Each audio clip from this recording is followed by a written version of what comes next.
It's my great pleasure to have you all here to talk about one of the most pressing security issues of our time. As we were just reflecting with Ambassador Lute, I don't think many of us wanted it to be a pressing security issue of our time, but recent developments in Europe have made it so. And we could not ask for a more educated, talented, informed person to speak to us than our current ambassador to NATO, Ambassador Lute, who was sworn in August of 2013 and serves as our current U.S. ambassador. And as a former ambassador, I can say it's especially hard to get sitting ambassadors to give public talks. It's really hard to get them to fly to the other side of the planet to do that. And we thank you for doing that. Prior to going to NATO, I worked with then General Lute, or actually not, General Lute, you get to keep your title. He wasn't ambassador then, but from 2007 to 2013, he served both President Bush and President Obama, first as assistant to the president and deputy national security advisor for Iraq and Afghanistan. And then, I don't actually know the story, you can tell the story, but amazingly, he was the only person I know. Well, actually, there was one other guy, Secretary Gates. So there were two senior figures that in the transition from Bush to Obama, of which I was a part of, agreed to stay on and basically accepted and worked on that same portfolio for President Obama and the Obama administration until going off to NATO. Now, we were just joking compared to that job. I remember that time when we were together at the White House. I thought my job was hard, dealing with Russia. But my job dealing with Russia in the reset years was nothing like dealing with his portfolio in the first 2 years of the Obama administration. And so when I saw it was announced that he would become the U.S. ambassador to NATO, remember the announcement and getting there takes some time, I thought this is going to feel like retirement for General Lute. And by the way, he lives in this fabulous house with a fabulous staff. And I thought this is perfect for somebody who has just done 6 or 7 years in the trenches at the White House dealing with our hardest issues. Didn't work out that way, but I can think of no better person to have in that job when I think about our security and the security of our allies than Ambassador Lute. His title today is Wales to Warsaw, NATO and the Current State of Transatlantic Security. Please join me in welcoming Ambassador Lute to FSI. Thanks, Mike. Very nice. Thank you.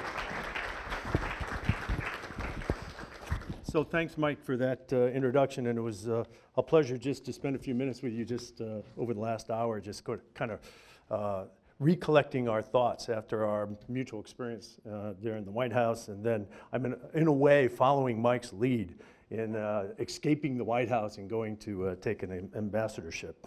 It's a real pleasure to be here today. My wife actually took her PhD from Stanford, from the political science department, so we've got sort of family ties back here to the university.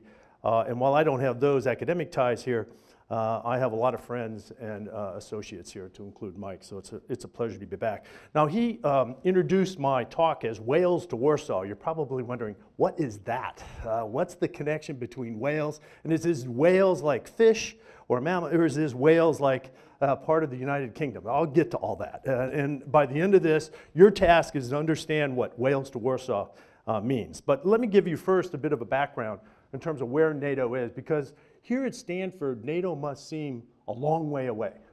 It's, after all, the North Atlantic Treaty Organization, so sort of the other side of this continent. And then beyond that, a continent further extending into Western Europe. So let me sort of unpack where NATO is today, how we see the new challenges in Europe, and what we're going to do about it. It's a real pleasure to be at NATO right now, because we just passed last week the 66th year anniversary of the founding of the North Atlantic Treaty Organization in April of 1949. So we're at the 66-year mark. But you know, for those 66 years, NATO has really served as the security foundation across both sides of the Atlantic.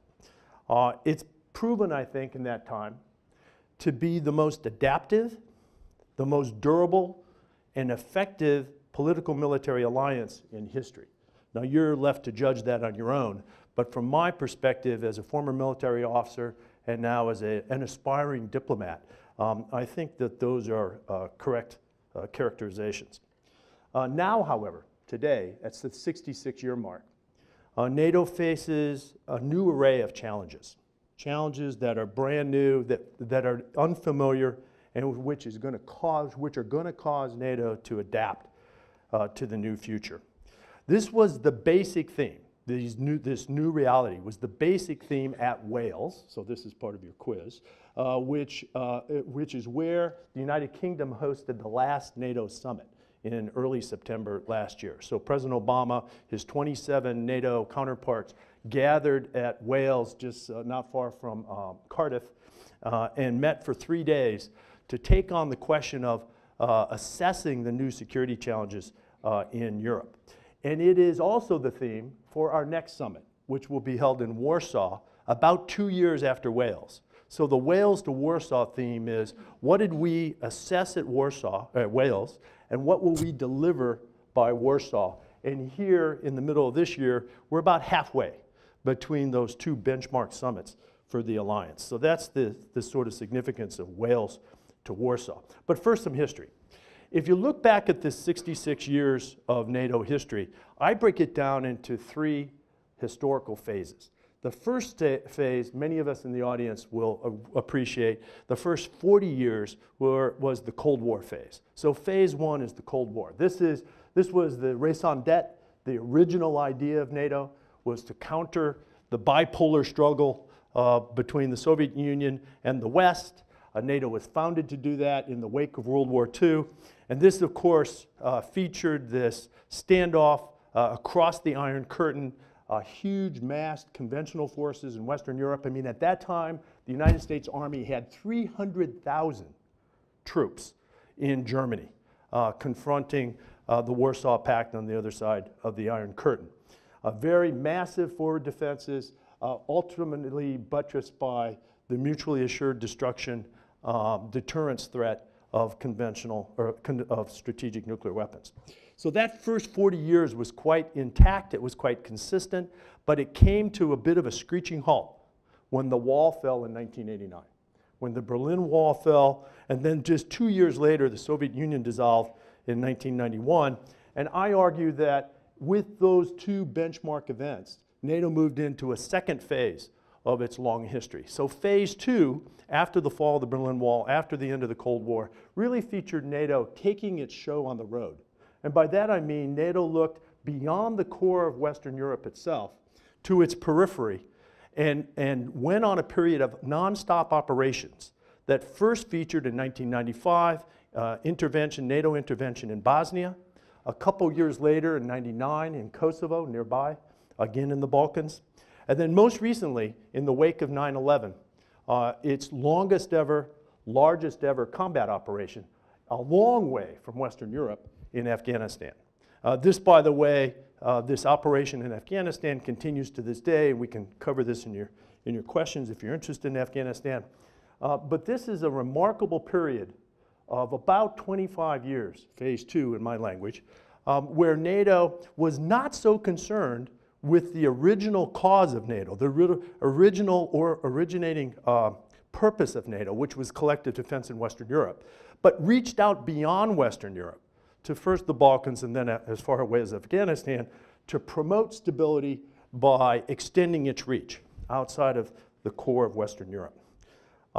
During this 25-year period, phase 2, a couple other very important political moves took place. First of all, NATO enlarged. It increased its membership from 16 at the time of the wall falling to now 28. So we added 12 European members.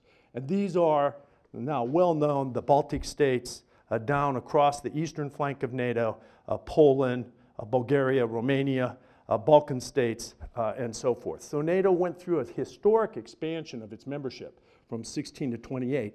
And what is little known is in that same 25-year period, NATO extended itself by way of operational partnerships. So not members, but partners with 40 other countries. So in a sense, in phase 2, NATO expanded from 16 to 28 allies, members, but also reached out to 40 other countries, many of whom joined NATO in operations in the Balkans and Afghanistan. So NATO really extended its reach during this 25-year period. All that, arguably, may be coming to a close right now. My argument is that phase 2, we're on the cusp of a change in NATO, and we may be on the cusp of NATO phase 3, or NATO, here we are in Silicon Valley, 3.0, right? NATO 3.0, which features, in a way, a return to the basics. And why do I say that? And why did the leaders at Wales just 8 or 9 months ago conclude that we were, in fact, at a phase line? We're at an inflection point, and that the future promised to look different than the last 25 years. So a number of things came together. Let me just tick through these factors. First of all, the operational phase was arguably coming to a close in any event. Our most prominent operation in that 25-year phase 2 in Afghanistan was coming to a close in December of last year, December of 14. So 2014 was going to mark a move away from the high water mark of operational activity for NATO, even before Russia's aggression into Crimea and eastern Ukraine. So that was already on the books. And today, in fact, we have moved in Afghanistan from a peak troop activity with 140,000 NATO troops to about 1/10 of that. And we've moved from a combat operation in Afghanistan in December of 2014, just last year, to a non-combat train, advise, and assist mission. So this is just fundamentally different quality in operational pace in Afghanistan. And that was going to happen well before Putin moved into Crimea. Probably the more important factor, though, that makes the case that we're moving into a new phase is what I refer to as the arc of instability on NATO's immediate periphery, in NATO's backyard. Let me just trace this for you, and if you picture Western Europe in your mind's eye, just follow me geographically. So first to the east, the most prominent challenge has been the instability sparked by Putin's illegal annexation of Crimea, and since then, now about a year on, his promoting of instability in the Donbass in southeastern Ukraine. This represents the most severe security challenge in Western Europe since World War II, I would argue. And it represents, I think, a move by Russia to tear up the rule book on which post-World War II stability has been based.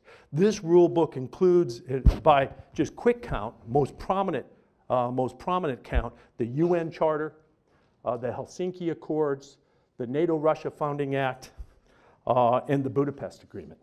All of these were torn up when Putin moved and seized the territory of another nation state by force. Now, that's not the only challenge on NATO's periphery, but that's the challenge to the east. To the southeast, if you consider the geography of NATO, in the NATO's southeast, Turkey is the cornerstone state. And just across the border, Turkey's southern border, a 1,300-kilometer, 1,000-mile border, Turkey borders, and therefore NATO borders, what's happening with ISIS in Syria and northern Iraq. So ISIS is a neighborhood problem, a periphery problem for NATO itself. And we can talk about that. But if that weren't enough, you can continue this arc to the south, and due south of NATO, across the Mediterranean from our southern allies, is the crumbling state of Libya. And just south of Libya, across the Maghreb, or the Sahel, in your mind's eye, if you picture North Africa, you see instability extending from Mali, through northern Nigeria, through Niger, through Somalia, and then curve the arc up through the Arabian Peninsula, now Yemen, and I would extend it all the way back into my focus area up into South Asia, South and Central Asia, so Afghanistan, Pakistan, and so forth.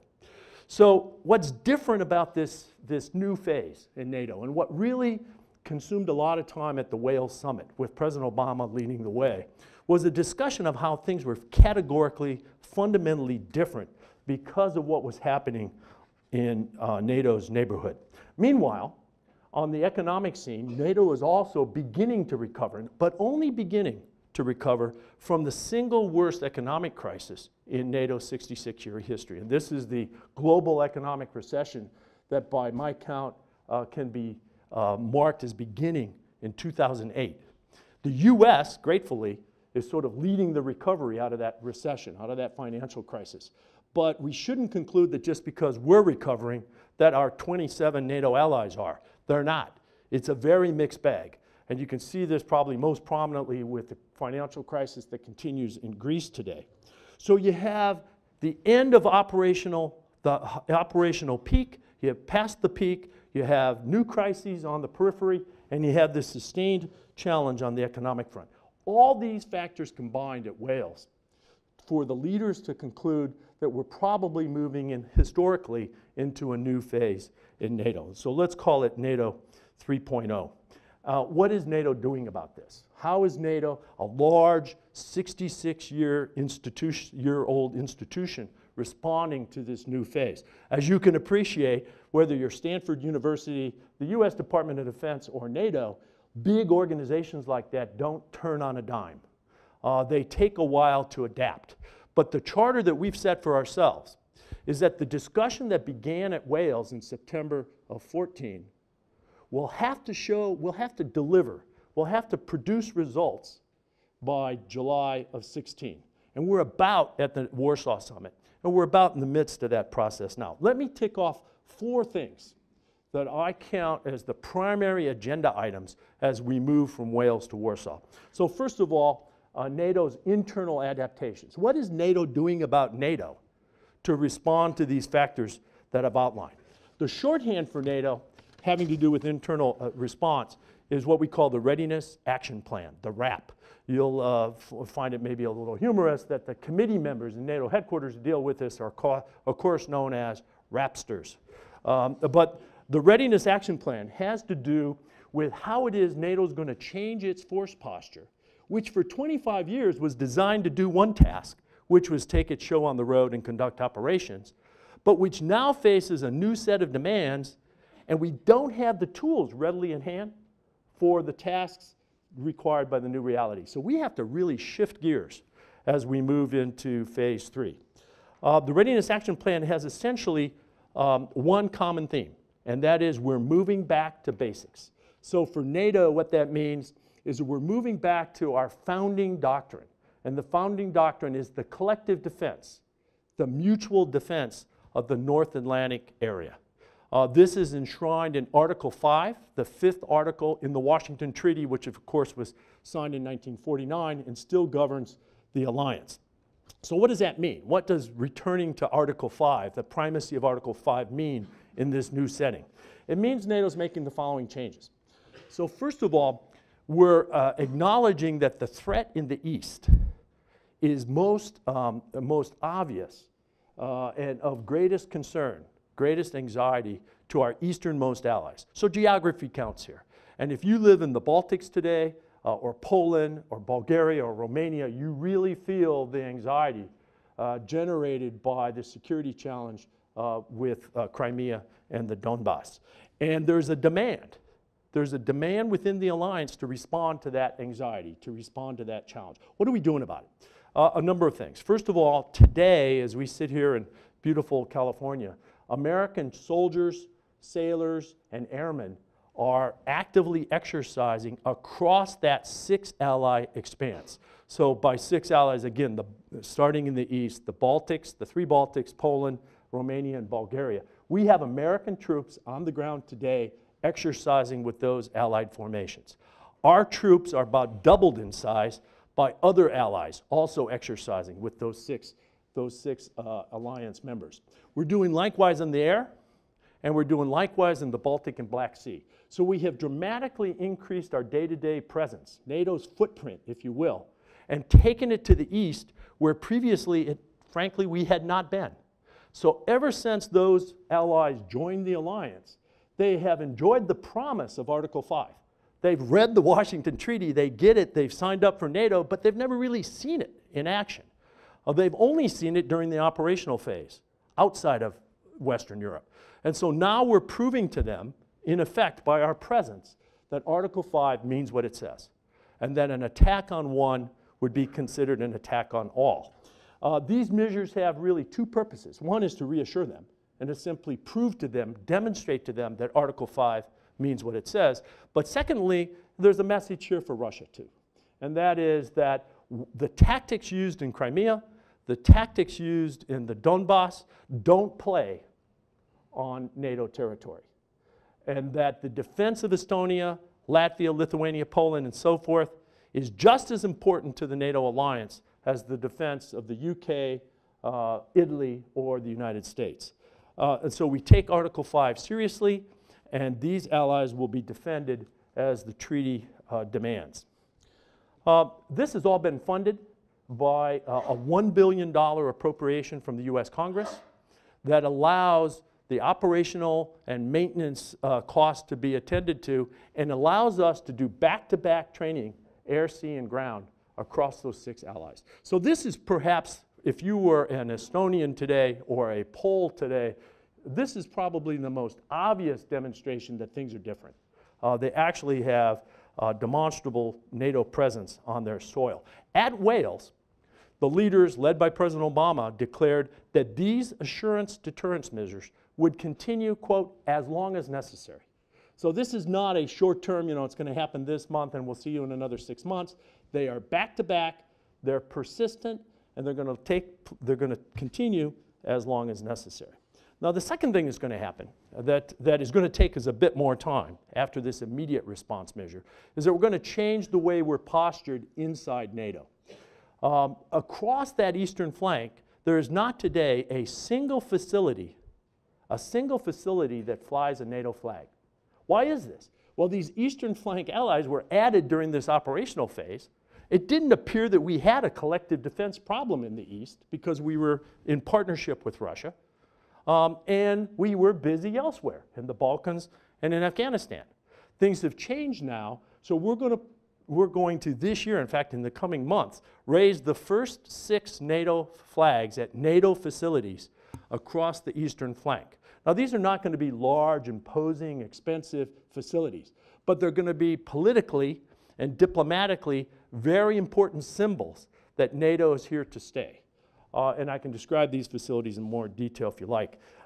Behind those 6 flags and the forward presence, back in the core of Western Europe, we're also fashioning for the first time a ready reaction brigade of about 5,000 ground troops, which will be for the first time in NATO's history, so not in phase 1 and not in phase 2, on only several days' notice to move. In military language, that means from the time the flag drops and this force is alerted that it's ready to go to its destination. It'll be formed up and assembled in the Western European countries, but it'll obviously have as a priority for deployment any of those 6 Eastern allies. And we should think about this as the backup, the punch behind the modest forward presence that's there already. So we're fashioning a response force, if you will, and we're moving it to much higher readiness. The third thing we're doing is creating a 3-star. So in the military language, a 3-star, Lieutenant General-led headquarters is a very senior headquarters. We're creating a senior headquarters in the east, which will be stationed in Poland, which will serve as the command and control and planning headquarters for all of which I've just described. So both the persistent presence, the 6 flags will all be commanded by one, I suppose, larger flag. It's a 3-star flag. And that headquarters is being stood up now. The US is contributing staff officers to that. I imagine that all 28 allies will contribute to the stand-up of this command and control headquarters. So all these things are taking place now, and this represents a brand new posture for NATO.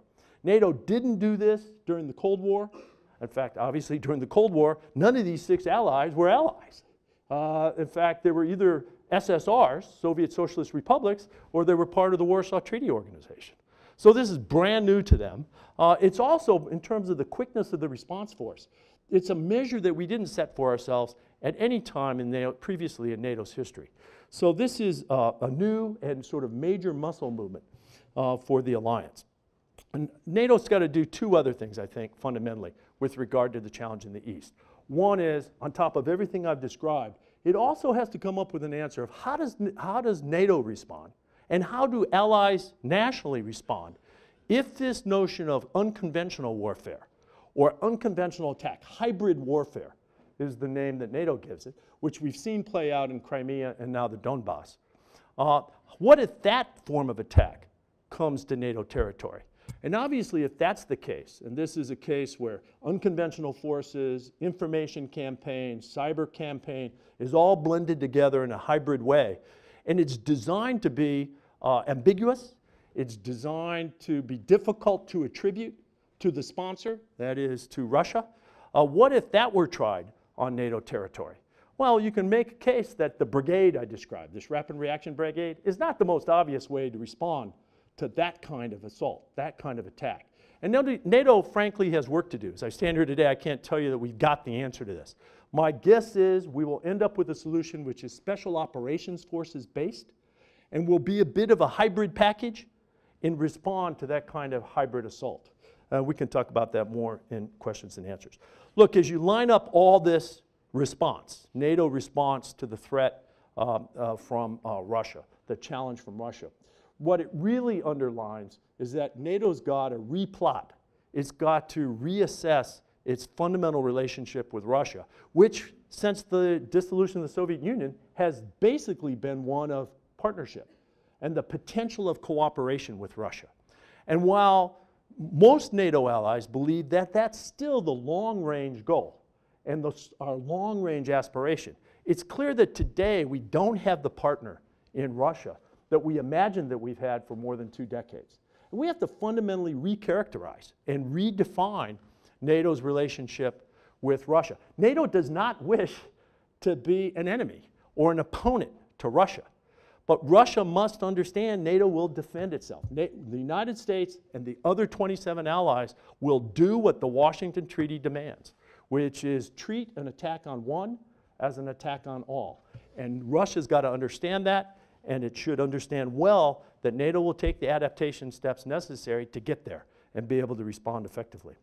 But redefining our relationship with Russia, I think, is a tough political challenge that we're really only in the beginning months to tackling. All of that was response number 1. I'll tick through the other 3 pretty quickly. Second of all, we have unfinished business. So look, as we pass from phase 2 to phase 3, we have unfinished business from phase 2. We still have 5,000 NATO troops in Kosovo at the 16-year mark, by the way, after the bombing campaign in 1999. We still have about 14,000 NATO troops in Afghanistan at the 13-year mark. And this business needs to continue. We need to conclude and bring to a responsible close those ongoing operations, those sort of residual operations from phase 2. And the reason for that is that NATO's credibility is aligned with how we come out of these missions. If we simply walk away and leave chaos in our path, that won't speak well for NATO's credibility, and others who are looking at NATO as a responsible organization will judge.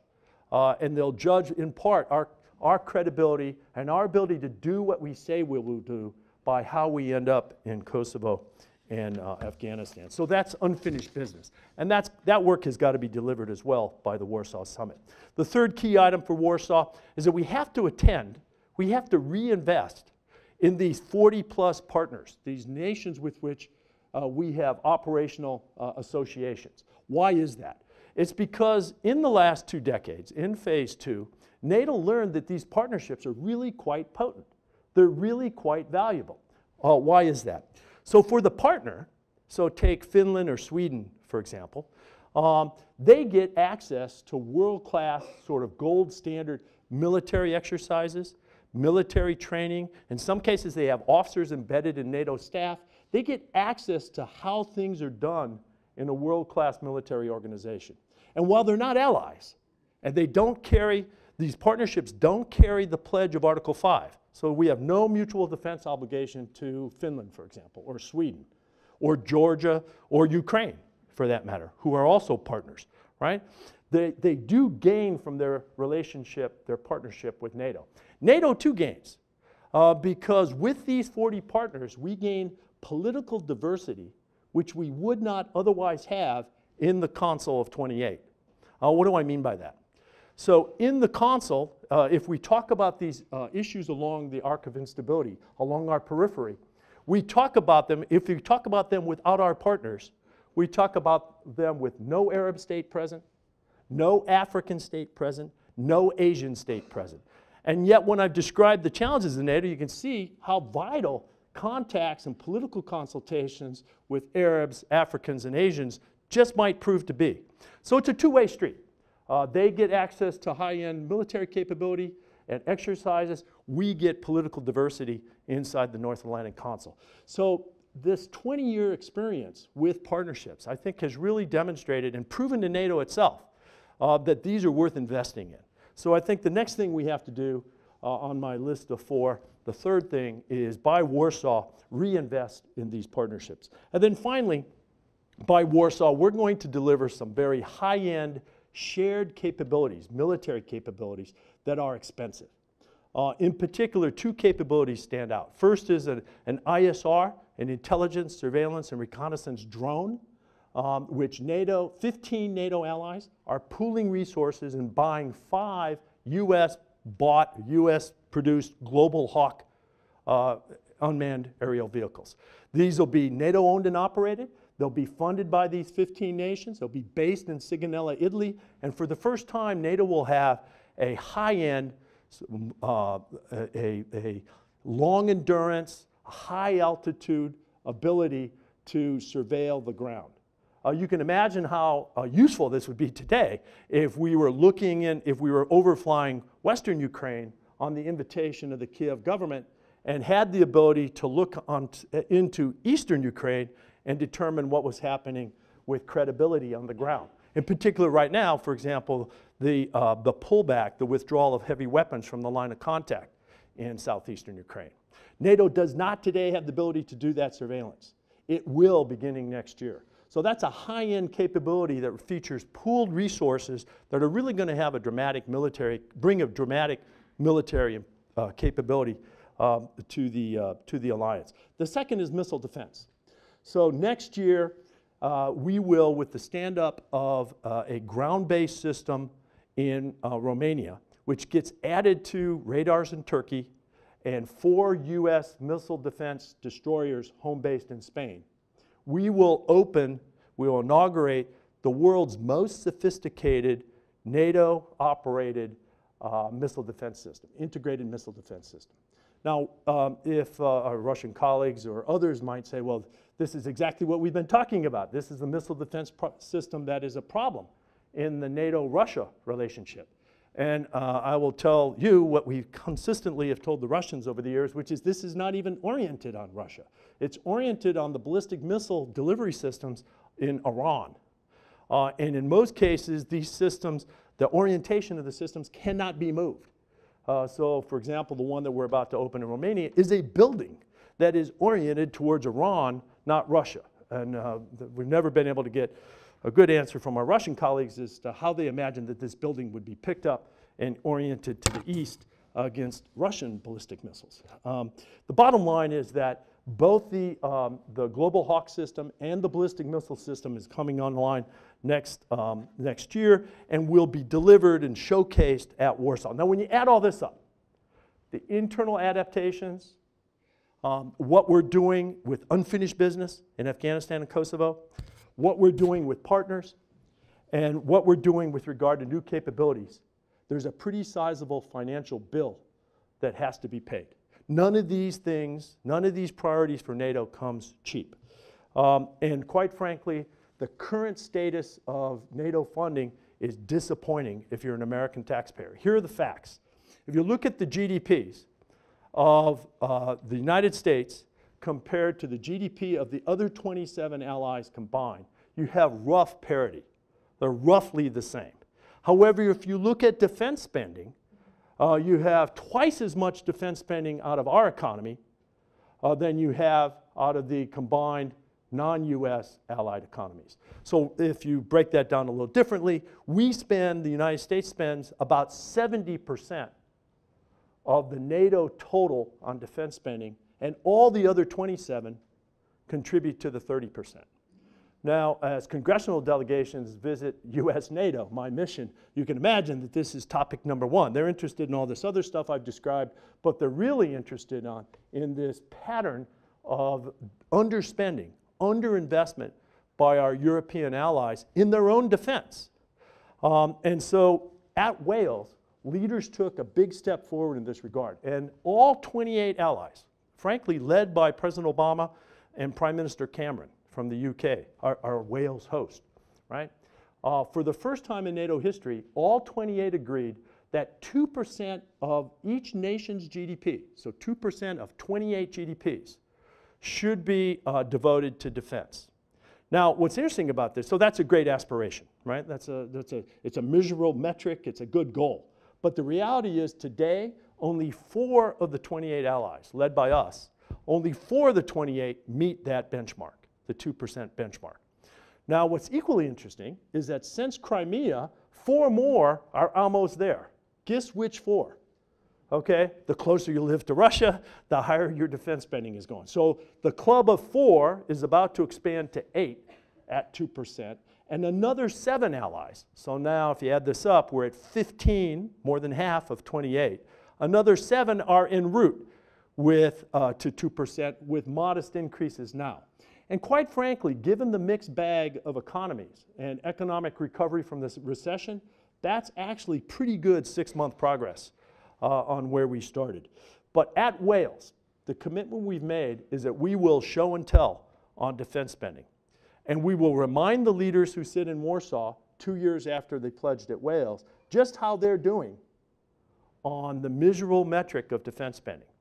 And we are making a hard run at trying to bring better equity and better shared responsibility, shared burden to defense spending in between Europe and the United States. We'll see how that goes. It's important to remember, though, that among the 28 economies, you have a very mixed bag in terms of economic recovery. So you can't go to Italy, for example, and go to Prime Minister Renzi and say, no matter how your economy is doing and no matter how hard you're under pressure to balance your budget, and no matter how poorly your growth is in Italy, we expect you to just categorically spend 2% on defense. Well, if he actually did that, he wouldn't be prime minister very long, okay? Because remember, these 28 are also all democracies. So they all have to respond to a variety of domestic demands as well as defense spending. So it's a bit of a mixed bag. But the pledge I can give to you and the pledge that we've been charged to present by President Obama is that we will keep the light and the heat on this issue. And at Warsaw, we will show and tell. And if a leader came to Wales and made the pledge, his economy is recovering, and he fails to meet the pledge, then we will show and tell. And you know, it's a bit of a hardball approach to this, but we have suffered for too long with this disproportionate burden sharing. And quite frankly, the challenges that I've outlined today demand a response.